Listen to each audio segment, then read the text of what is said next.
Baik, kali ini saya akan menjelaskan konsep dasar kepribadian. Yang pertama, pengertian psikologi kepribadian. Yang kedua, tujuan psikologi kepribadian. Yang terakhir, faktor-faktor yang mempengaruhi pembentukan kepribadian. Jadi ketiga konsep dasar, saya akan menjelaskan konsep yang pertama. Konsep yang pertama adalah pengertian psikologi kepribadian. Psikologi kepribadian adalah ilmu mempelajari keunikan individu dalam berpikir, merasa, dan berperilaku. Ini mencakup pola perilaku, pikiran, dan emosi yang konsisten dan khas dari seseorang. Jadi, sepanjang waktu dan di berbagai situasi, kepribadian mencakup aspek-aspek kepribadian seperti temperamen, karakter, nilai, motif, dan kemampuan kognitif yang membentuk identitas individu. Jadi, konsep dasar psikologi kepribadian juga memiliki contohnya. Yang berikut contoh dari konsep dasar psikologi kepribadian, yaitu di sini saya contohkan dua orang yang mungkin sama-sama menghadapi situasi stres di tempat kerja. Jadi seseorang mungkin merespon dengan menarik diri dan menjadi pendiam, dan sementara yang lain mungkin menjadi agresif dan vokal. Di situ perbedaan respons ini mencerminkan perbedaan kepribadian mereka. Jadi dari contoh dua orang mungkin sama-sama menghadapi situasi stres di tempat kerja, dan seseorang mungkin merespon dengan menarik diri dan menjadi pendiam. Jadi itu yang lain mungkin menjadi agresif dan vokal. Jadi perbedaan respon mencerminkan perbedaan kepribadian mereka. Jadi konsep dasar yang kedua yaitu tujuan psikologi kepribadian, yaitu untuk memahami, menjelaskan, memprediksi, dan bahkan mengubah perilaku individu. Jadi saya akan menjelaskan satu persatu. Yang pertama yaitu memahami. Memahami berarti mengidentifikasi dan menjelaskan faktor-faktor yang membentuk kepribadian seseorang. Yang kedua, mendeskripsikan atau menjelaskan, yaitu mengklasifikasikan dan mengkategorikan berbagai tipe kepribadian atau menjelaskan sifat seseorang atau individu. Yang ketiga yaitu memprediksi. Memprediksi yaitu memperkirakan bagaimana seseorang akan berperilaku dalam situasi tertentu berdasarkan kepribadiannya.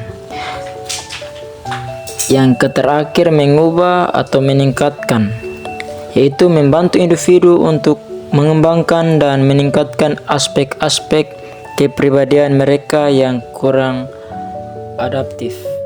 Jadi konsep dasar yang terakhir itu konsep dasar yang ketiga adalah faktor-faktor yang mempengaruhi pembentukan kepribadian. Faktor yang pertama yaitu faktor genetik atau bawaan. Faktor yang kedua yaitu faktor lingkungan atau pengalaman hidup, budaya, dan faktor yang terakhir itu faktor yang ketiga itu faktor interaksi antara keduanya. Jadi saya akan menjelaskan satu persatu faktor. Jadi faktor-faktor yang mempengaruhi pembentukan kepribadian. Pembentukan kepribadian merupakan proses yang kompleks dan dinamis, dipengaruhi oleh interaksi antara faktor genetik dan lingkungan.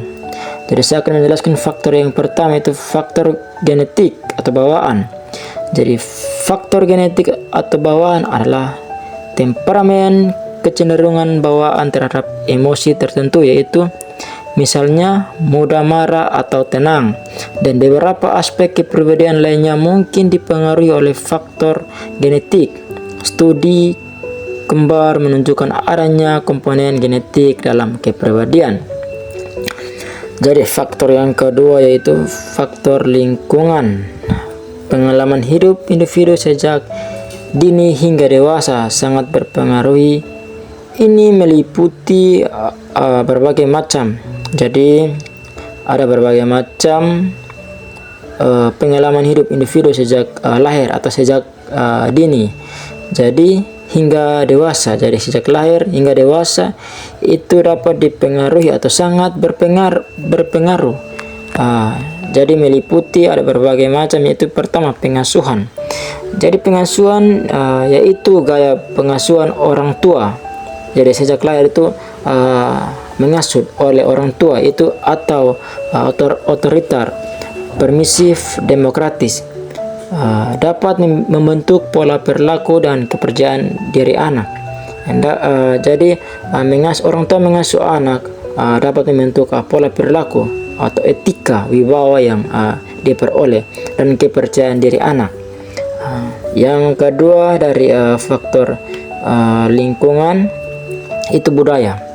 Jadi budaya atau nilai-nilai, norma dan harapan sosial dalam suatu budaya membentuk persepsi dan perilaku individu. Jadi nilai budaya itu membentuk persepsi dan perilaku individu atau perilaku seseorang. Jadi faktor lingkungan yang ketiga itu pengalaman hidup. Pengalaman hidup itu peristiwa-peristiwa penting dalam hidup seperti trauma, kehilangan atau keberhasilan dapat membentuk kepribadian. Jadi pengalaman hidup dari suatu trauma atau kehilangan seseorang atau kehilangan sesuatu itu mempengaruhi. Jadi yaitu antara lain yaitu keberhasilan dalam hidup. Pengalaman hidup itu ada penghasilan dalam studi, keterampilan, itu semua akan dapat membentuk kepribadian seseorang atau kepribadian individu. Jadi faktor yang terakhir dari 3 faktor yaitu faktor yang ketiga, faktor yang terakhir itu interaksi antara keduanya. Jadi meliputi faktor yang pertama, faktor yang kedua. Jadi faktor yang ketiga yaitu ada berbagai macam, itu interaksi sosial. Yang pertama interaksi sosial.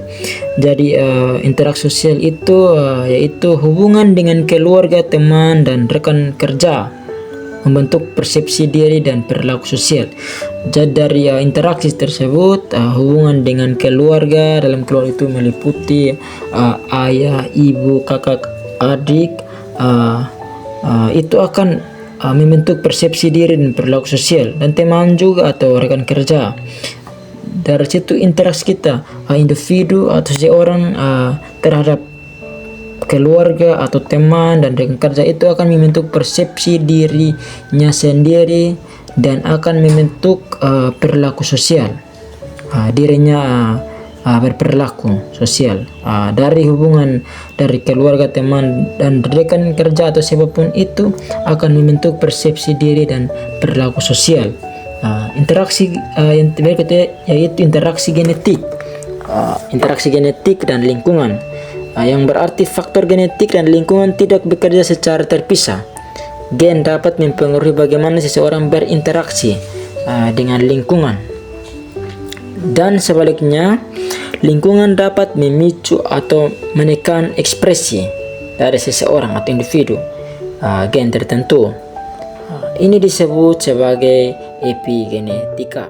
Jadi bagian B yaitu istilah terkait kepribadian, itu mencakup ada 5 bagian. Yang pertama kepribadian, yang kedua karakter, yang ketiga habit, yang keempat temperamen, yang kelima ciri dan sifat.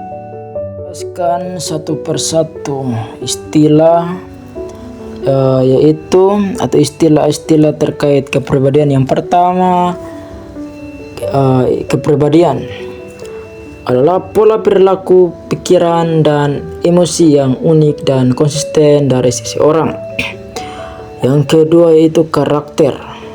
Aspek moral dan etika dari kepribadian seseorang mencerminkan nilai dan prinsip moral. Yang ketiga habit atau kebiasaan. Pola perilaku yang diulang secara otomatis terbentuk dari pembelajaran dan pengulangan. Yang keempat, temperamen.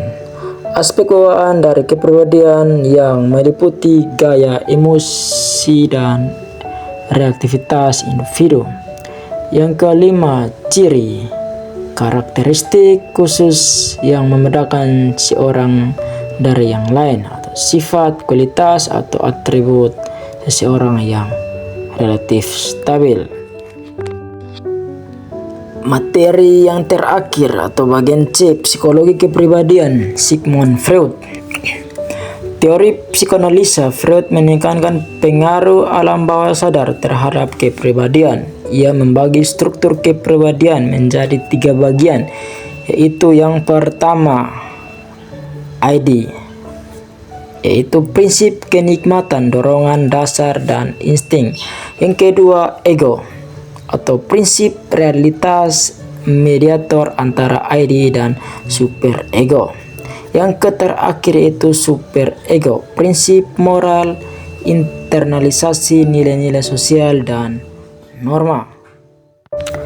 Baik, jadi saya akan menjelaskan sedikit tentang psikologi kepribadian Sigmund Freud. Teori psikoanalisa Freud merupakan salah satu teori kepribadian yang paling berpengaruh yang menekankan peran alam bawah sadar dalam membentuk kepribadian dan perilaku. Konsep-konsep kunci dalam teori Freud meliputi struktur kepribadian. Freud membagi struktur kepribadian menjadi 3 komponen. Jadi itu ada 3 komponen, yaitu yang pertama tadi ada disebutkan ID. Jadi kita berbicara tentang ID yaitu naluri. Bagian kepribadian yang primitif dan beroperasi berdasarkan prinsip kenikmatan. ID mencari kepuasan segera tanpa mempertimbangkan konsekuensinya. Jadi berisi dorongan dasar dan insting, termasuk dorongan seksual atau yang disebut libido dan agresi. Jadi yang kedua dari teori psikologi kepribadian Sigmund Freud itu ego. Jadi ego atau yang biasa disebut realitas, itu termasuk bagian kepribadian yang rasional dan beroperasi berdasarkan prinsip realitas atau reality principle.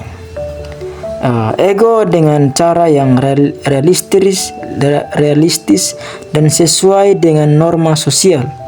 Jadi ego berfungsi sebagai mediator antara ID dan superego.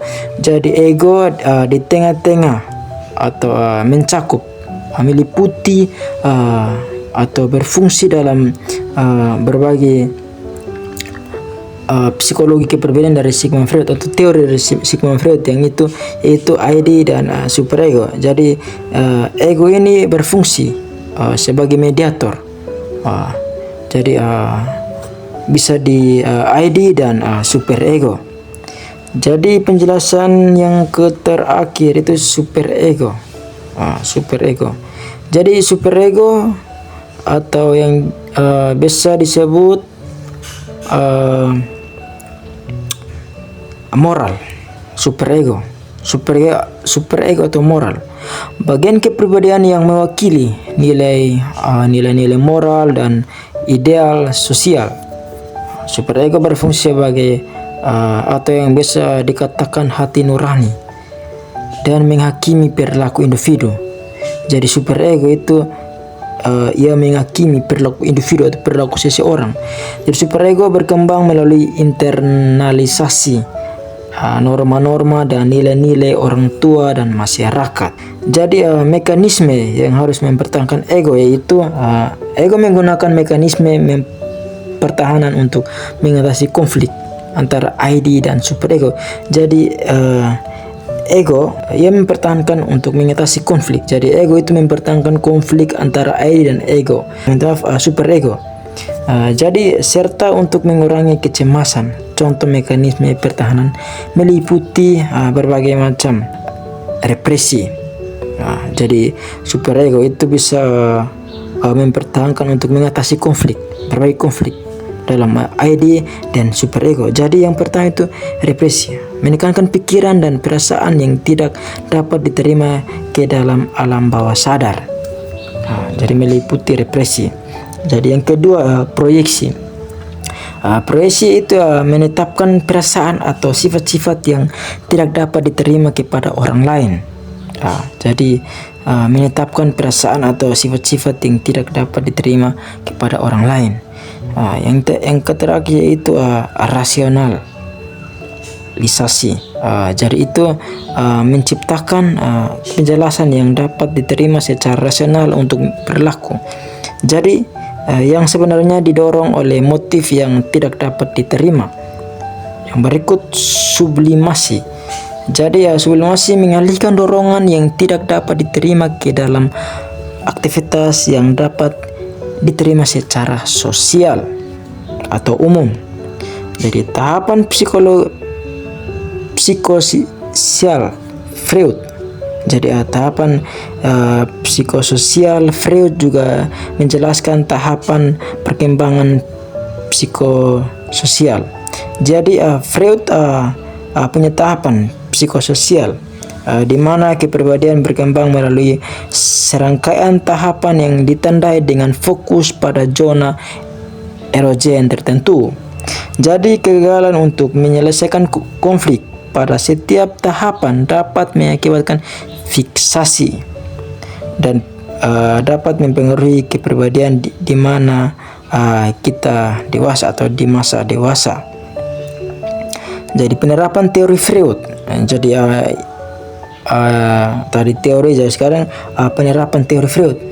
Jadi penerapan teori Freud, walaupun beberapa aspek teori Freud telah mengkritik teori Freud mengatakan bahwa penerapan teori Freud, walaupun beberapa aspek teori Freud telah dikritik, beberapa konsepnya masih relevan dan digunakan dalam psikoterapi seperti psikoterapi psikoanalitik yang berfokus pada pengungkapkan dan pemahaman konflik bawah sadar.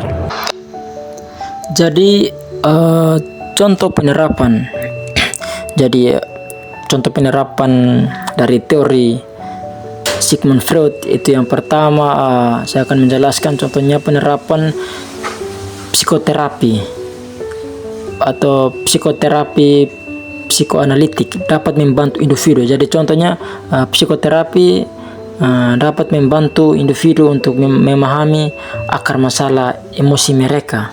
Jadi dari psiko tersebut dapat memahami akar masalah emosi mereka atau secara individu yang dirasakan seperti kecemasan atau depresi yang mungkin terkait dengan pengalaman masa kanak-kanak yang tertekan. Dari psiko tersebut dapat kita memahami atau dapat kita mengalami dari masa kanak-kanak yang tertekan. Jadi bagian kesimpulannya saya menjelaskan dan saya menampilkannya pada slide itu. Kesimpulannya, psikologi kepribadian mempelajari keunikan individu dalam berpikir, merasa, dan bertindak, mencakup pemahaman, deskripsi, prediksi, dan bahkan perubahan perilaku. Pembentukan kepribadian dipengaruhi oleh faktor genetik dan lingkungan yang saling berinteraksi. Istilah-istilah seperti karakter, kebiasaan, dan temperamen membantu menjelaskan aspek-aspek kepribadian, sementara teori-teori seperti psikoanalisa Freud menawarkan kerangka kerja untuk memahami dinamika internal yang membentuk individu.